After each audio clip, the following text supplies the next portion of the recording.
Welcome to Mechanic. Today we have a 2016 Lexus RX350. I'm going to show you how and where you would add your brake fluid to this vehicle.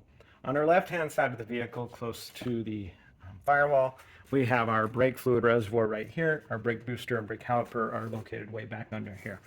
But our reservoir is up here, and for us to be able to add brake fluid. Now, we have a min and we have a maximum, and sometimes they're hard to read.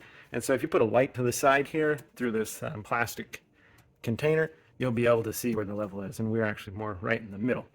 And we don't want to let it go below the minimum, because if we get air in the line, then our brakes don't function the way that they need to.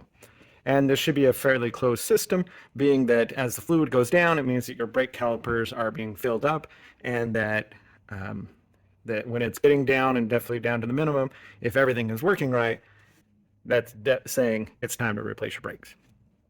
Now, if you need to add fluid, the way you add it is by twisting this cap off, clean it off, twist your cap off, and then being able to add fluid to your max line.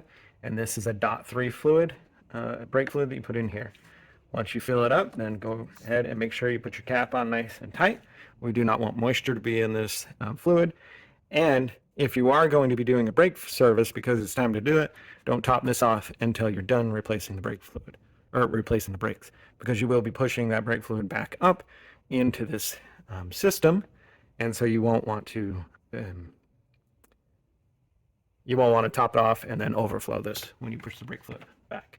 Now, if you are constantly adding brake fluid, you know that you need to look for where that leak is out of one of the calipers or maybe one of the brake lines, because you shouldn't be constantly adding fluid to that because it's a closed system.